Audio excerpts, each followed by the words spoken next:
13, 14 அந்த பீரியட்ல சார் அமெரிக்கால வந்து இவர் வந்து அந்த கருப்பர் ஒருத்தர் இருப்பார், அவர் பேர் என்ன, ஒபாமா வந்து அந்த நாட்டினுடைய அதிபராக இருந்தார் சார். அப்ப என்ன பண்ணாங்கன்னா சார், திடீர்னு அந்த நாடு மொத்தத்தையும் ஷட் டவுன் பண்ணாங்க சார். மொத்தமா கண்ட்ரியே ஷட் டவுன் ஆனாங்க சார். உலகத்துல பல பிரச்சனைகள் எல்லாம் கிளம்பினது. அப்ப நம்ம கிட்ட வந்து ஒரு 150, 160 அந்த ரேட்ல இருந்தது பெட்ரோல் டீசல் விலை சார். ஆனா அப்போது பிரதம மந்திரியாக இருந்த மரியாதைக்குரிய திரு மன்மோகன் சிங் சார் எந்த டிராமாவையும் நடத்தல சார். அவரு நாம கடினமான காலங்களை நோக்கி நகர போகிறோம், நீங்க வீட்டுல இருந்தே வேலை செய்யுங்க, தங்கத்தை வாங்காதீங்க, பொது போக்குவரத்தை பயன்படுத்துங்க, இப்படி எல்லாம் எந்த நாடகத்தையும் அவர் நடத்தல. ஆனா இன்னைக்கு சார், இன்னைக்கு வெறும் $100, $110 தான் இன்னைக்கு போகுது சார். ஆனா நம்ம ரொம்ப ஹைலி ரெஸ்பெக்ட் பண்றோம் நாங்க. ஆனாலும் பிரதம மந்திரி இப்படி சொல்லி ஒரு பேரச்சத்தை மக்கள் மத்தியில ஏற்படுத்தி இருக்க வேண்டாமோ அப்படின்ட்டு ஒரு எண்ணம் தோன்றுகிறது. ஒரு எக்கனாமிஸ்டா உங்களுடைய பார்வை என்ன சார்? ஒரு 7 ரூல் சொல்றாரு, இதெல்லாம் நீங்க செய்யாதீங்க, நம்ம ரொம்ப கஷ்டமான ஒரு நிலையை நோக்கி நகர்ந்துட்டு இருக்கிறோம் அப்படின்ட்டு. என்ன சார் இது? சார் இதுல 3 பிரச்சனைகள் பாக்குறேன். ஒண்ணு, நீங்க சொன்ன மாதிரி ஒரு நாடகம் நடக்குது. உண்மை என்னன்றத இன்னைக்கும் மக்களுக்கு சொல்ல மாட்டேன்றாங்க. பொருளாதாரம் ஒரு பெரிய சிக்கலை நோக்கி சென்று கொண்டிருக்கிறது. வேலையில்லா திண்டாட்டம் அதிகரிச்சிருக்குது, விலைவாசி அதிகரித்திருக்கிறது, போதுமான அளவுக்கு ஏற்றுமதி இல்லை, இறக்குமதி இன்னும் கூடிக்கிட்டே தான் போகுது. அப்போ அந்த பொருளாதாரம் வந்து ஒரு பெரிய சிக்கலை நோக்கி போகிறதுன்றத மறைமுகமாக நமக்கு சொல்றாங்களே தவிர உண்மையை சொல்லல. ஓகே. ரெண்டாவது, இந்த பெட்ரோல் டீசல் விலை உயர்வை பொறுத்தவரையில நாம 2 தப்பு பண்ணோம். ஒண்ணு, உலக அளவுல கச்சா எண்ணெய் விலை குறைந்த போது நாம குறைக்கல. இப்போ வந்து நம்ம வந்து அங்க விலை கூடிடுச்சு அதனால இங்க கூடுதுன்னு சொல்றதுல நியாயமே இல்லை. புரியுது, கரெக்ட். இன்னொரு பக்கத்துல இன்னைக்கும் அப்பதான் ஒரு பொய் சொன்னாங்களே சார், நாங்க ஆயில் பாண்டுக்கெல்லாம் பணத்தை கொடுக்கிறோம் ஒரு பொய் சொன்னாங்களே, பச்சையா ஒரு பொய் சொல்லிட்டு தான் தெரிஞ்சாங்க. அப்போ அது பொய் தான் சொன்னாங்க. இப்ப பாருங்க, நாம வந்து ஈரானோட உறவை மோசமாக்கிக்கிட்டோம். இஸ்ரேலுக்கு போய் என்னைக்கு நெத்தான்யாஹூ பிரதமர் கட்டி பிடிச்சாரோ அதுக்கு அடுத்த நாள் போர் தொடங்கிச்சதோ அதுல இருந்து நம்ம உறவு மோசமாயிடுச்சு. இன்னைக்கு ஈரான் சீனாவுக்கு ஒரு பேலர் $50 கொடுக்குது. ஓகே.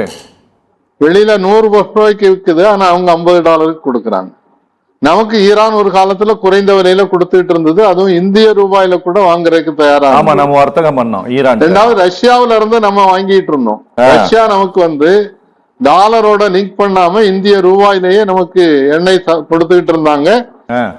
அதுக்கு உலக சந்தையில இருக்கிறத விட விலை குறைவாக இருந்தது. நாம வந்து ட்ரம்ப் உத்தரவு போட்டாருன்னு சொல்லி அங்க இருந்து வாங்குறத குறைச்சோம். அது பிறகு திடீர்னு ட்ரம்ப் வந்து நீங்க வேணா வாங்கிடுங்கன்னாரு. ரஷ்யா வந்து நாங்க முன்னால கொடுத்த அதே விலைக்கு தர மாட்டோம், இப்ப விலையை கூட்டி தான் தருவோம்னு சொன்னாங்க. சோ விலை கூடி போச்சு. இன்றைக்கு நம்ம அந்த வெளியுறவு கொள்கையில பெரிய அளவுல தவறு செய்திருக்கிறதன் காரணமாக இன்றைக்கு ஒரு பெரிய சவாலை சந்திச்சிட்டு இருக்கிறோம், சிக்கலுக்குள்ள மாட்டிட்டு இருக்கிறோம்.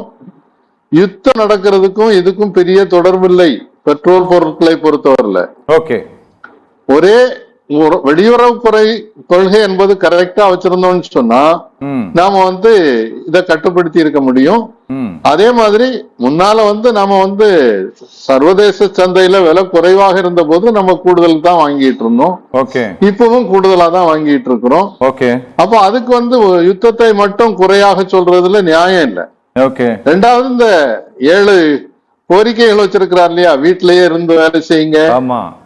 வீட்டுல இருந்து வேலை செய்யறதுன்னா இப்போ வங்கி அதிகாரிகள் ஊழியர்கள் வந்து 5 நாள் வேலை வேணும்னு கேட்டு ஒப்பந்தம் போட்டு 2 வருஷம் ஆச்சு. சரி. அப்ப 2 நாள் அவங்க ஆபீஸுக்கு போகாம இருந்தோம்னாக்கி செலவு குறையும் இல்ல. அத இதே பிரதமர் அனுமதிக்க மாட்டேன்றாரு. ஃபைல் வந்து அவருடைய மேஜையில தான் பெண்டிங்ல இருக்குதுன்னு சொல்றாங்க. ரெண்டாவது, ஒரு சிலர் வந்து மெட்ரோல போயிட்டாங்க, டெல்லி சிஎம் போனாங்க, சிலர் போயிட்டாங்கன்னு சொன்னா அதனால மட்டும் பிரச்சனை சால்வ் ஆயிராது. புரியுது. பொது போக்குவரத்தை நீங்க பயன்படுத்தணும்னா பொது போக்குவரத்து போதுமான அளவுக்கு உருவாக்கி கொடுத்து வச்சுட்டு தானே அதை பயன்படுத்த சொல்ல முடியும். Correct sir. நீங்க நம்ம ரயில்வே ஸ்டேஷன்ல பாருங்க, இந்த எலக்ட்ரிக் ட்ரெயின்ல காலையில 9 மணில இருந்து பாத்தீங்கன்னு சொன்னா எவ்வளவு பெரிய கூட்டம், எவ்வளவு பேர் தொங்கிட்டே போறாங்க. ரயில்வே நிர்வாகம் நீங்க தொங்கிட்டு போகாதுங்க ஆபத்துன்னு சொல்லுது. ஆபத்துன்னு தெரிஞ்சுதான் மக்கள் அதுல தொங்கிட்டு போறாங்க. ஏன்னா போதுமான பொது போக்குவரத்து இல்லை. ஓகே, அது இல்லாம நீங்க பொது போக்குவரத்தை பயன்படுத்துறீங்கன்னா முதல்வர் போறதுக்கு எல்லா ப்ரொடெக்ஷனும் இருக்கும், அவங்க மெட்ரோல சந்தோஷமா போலாம். ஆனா அதே மாதிரி சாதாரண மக்களுக்கு அந்த வசதி இல்லையே. ஓகே, போதுமான பஸ் வசதிகள் இல்லையே. ஓகே, நீங்க பீகார்ல போய் பாருங்க, இன்னைக்கு எல்லாரும் ஆட்டோல தான் போயிட்டு இருக்காங்க, பஸ் கிடையாது போதுமான அளவுக்கு. புரியுது சார், புரியுது. இந்த அளவுக்கு பிரச்சனைகள் இருக்கு. இன்னைக்கு இந்த பிரச்சனைகளை மூடி மறைச்சிட்டு எல்லாத்தையும் மக்கள் தலையில சுமத்துறது என்பது ஒரு பெரிய பொருளாதார நெருக்கடியை நோக்கி மட்டுமல்ல, ஒரு பொருளாதார அவசர நிலையை அறிவிக்க போகிறார்கள் என்ற ஒரு ஆபத்தை நான் எதிர்நோக்கி பார்த்து கொண்டேன். Okay sir, okay sir. வணக்கம் தாமஸ் பிராங்கோ சார். வணக்கம். வணக்கம் தாமஸ் பிராங்கோ சார். ஒரு ஆண்டுக்கு நீங்க தங்கத்தை எதுவும் வாங்காதீங்க அப்படின்ட்டு பிரதம மந்திரி அவர் சொல்லியிருக்காரு சார். ரொம்ப ஒரு மேலோட்டமா பார்க்கும் போதுதான் தெரியுது சார், கிட்டத்தட்ட $100 பில்லியன் பிசினஸ் இந்த கோல்டுல மட்டும் நடக்குது. ஒரு ஆண்டுக்கு இது கிட்டத்தட்ட 800 டன் தங்கம் இங்க அதனுடைய வர்த்தகம் மட்டும் இருக்குது அப்படின்ட்டு ஒரு மேலோட்டமான ரிப்போர்ட் சொல்லுது சார். இது ஒரு பெரிய இண்டஸ்ட்ரி சார். இதுல பல்லாயிரக்கணக்கான பேர் வேலை செய்யறாங்க. இப்ப நம்ம இந்த குஜராத் எல்லாம் எடுத்துக்கிட்டோம் அப்படின்னா, நீங்க அந்த டைமண்ட் பிசினஸ் ஒரு பெரிய பிசினஸ். இப்ப தங்கம் வியாபாரம் நடக்கல அப்படின்னா டைமண்ட் பிசினஸ் அடிவிடும். இது ஒரு பெரிய இண்டஸ்ட்ரியா இருக்குது. அப்போ பிரதம மந்திரியினுடைய இந்த அறிக்கை அப்படிங்கிறது ஒரு எப்படி சொல்றதுன்னா, ஒரு பெரிய கோல்டு இண்டஸ்ட்ரியில ஒரு பெரிய பாதிப்பை ஏற்படுத்துமா சார்? நிச்சயமாக ஏற்படுத்தும். அதாவது இந்த இறக்குமதி செய்யக்கூடிய தங்கம் யார் இறக்குமதி செய்யறாங்க, எதுக்கு பயன்படுத்துறாங்கன்றத பாத்தீங்கன்னு சொன்னா, சரி, ரிசர்வ் பேங்க் ஆஃப் இந்தியா கணிசமான அளவுக்கு தங்கம் வாங்கிக்கிட்டு இருக்கு. ஏன்னா டாலருடைய மதிப்பு மாறிக்கிட்டே போறதுனால டாலருடைய விலை என்பது நிச்சயமாக இருக்காது. அதனால பாதுகாப்புக்காக நாம தங்கம் வாங்குவோம்னு சொல்லி ரிசர்வ் பேங்க் ஆஃப் இந்தியா கணிசமான தங்கம் வாங்கும். சரி. ரெண்டாவது, ஏற்றுமதி செய்யக்கூடியவங்க அவங்க இறக்குமதி செய்து ஆபரண தங்கங்களாக மாற்றி அதை ஏற்றுமதி செய்யறாங்க. சரி. மூணாவது, நகைக்கடை வியாபாரிகள் அவங்க தங்கம் வாங்கி நகை ஆபரணங்கள் செய்து விற்பனை செய்யறாங்க. சரி. நாலாவது, பொதுமக்கள். பொதுமக்களை பொறுத்தவரையில இப்ப தென்னிந்தியாவில தான் கூடுதலான தங்க நகைகள் போடுறத நம்ம கண்கூடாக பார்க்கிறோம். சரி. இங்க தங்கம் வாங்குறது என்பது அழகுக்கு மட்டுமல்ல, ஒரு பாதுகாப்பாக பாக்குறாங்க. இப்ப தமிழ்நாட்டுல மட்டும்தான் நீங்க கூடுதலான தங்க நகை கடன்களை பார்க்க முடியும். வெளி மாநிலங்கள்ல தங்க நகை கடன் என்பது ரொம்ப குறைவு. சரி. காரணம், இங்க பாதுகாப்புக்காக அந்த நகைகளை வாங்கி வச்சிருக்கிறதுனால ஒரு அவசர தேவைக்கு, ஒரு ஆஸ்பத்திரி செலவுக்கு, பிள்ளைக்கு படிப்பு வந்ததுக்கு காலேஜ்ல சேர்க்கணும், அதுக்கு ஒரு அவசர பணம் தேவைப்படுதுன்னா இங்க உடனே போய் நகையை வச்சு கடன் வாங்கிக்கலாம்னு ஒரு பாதுகாப்பு இருக்கு. சரி. இதுக்காக மக்கள் வாங்கிட்டு இருக்காங்க. இப்ப இதை நீங்க வாங்கக்கூடாதுன்னு சொன்னா அதன் மூலமாக பொருளாதாரத்துல என்ன மாற்றத்தை கொண்டு வந்துட போறீங்க? அதனால எப்படி ஏற்றுமதி ஏதாவது மாற்றம் வரப்போகுதா? தொழில்கள் எவ்வளவு அதனால பாதிக்கப்படும்? நகைக்கடையில் இருக்கக்கூடிய தொழிலாளர்கள் எவ்வளவு பேர் பாதிக்கப்படுவார்கள்? டைமண்ட் இண்டஸ்ட்ரியில் இருக்கக்கூடிய தொழிலாளர்கள் எவ்வளவு பாதிக்கப்படுவார்கள்? இதெல்லாம் பற்றி அரசாங்கம் கவலைப்படுற மாதிரி தெரியல. சரி. துரதிருஷ்டவசமாக இந்த பிரதமர் ஆட்சிக்கு வந்ததுமே ஒரு ஸ்டேட்மெண்ட் கொடுத்தார். Government has no business to be in business. அரசாங்கம் வியாபாரத்தில் ஈடுபடுவதில் தேவையில்லை அப்படின்ற ஒரு கொள்கையை கொண்டு வந்தாரு.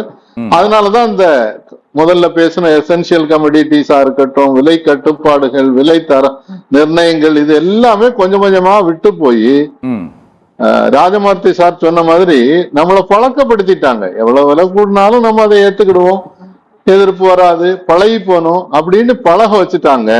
ஆனா இது எவ்வளவு நாளைக்கு நீடிக்கும்ன்றது கேள்விக்குறி. ஒரு அளவுக்கு மேல தாங்க முடியாது. நான் இன்னைக்கு காலையில துணி அயன் பண்ணக்கூடிய ஒரு கடைக்கு போயிருந்தேன். சரி. 12 ரூபாய் வாங்கிட்டு இருந்தாங்க ஒரு ஷர்ட் அயன் பண்றதுக்கு. இன்னைக்கு 15 ரூபான்னு கூட்டிட்டாங்க. என்னன்னு கேட்கும்போது, சார் எல்லா விலைவாசியும் கூட்டிடுச்சு, மின்சாரம் நாங்க கறி வாங்கணும்னாலும் காசு கூட்டிடுச்சு இல்லையா அப்படின்னு. நான் பேசாம சரின்னு காசை கொடுத்துட்டு வாங்கிட்டு வந்துட்டேன். ஆனா பக்கத்துல நின்னவங்க, அது எப்படிங்க நியாயம், நீங்க திடீர்னு 3 ரூபாய் எப்படி கூட்டுறது அப்படின்னு அவர்கிட்ட சண்டைப்படுறாங்க.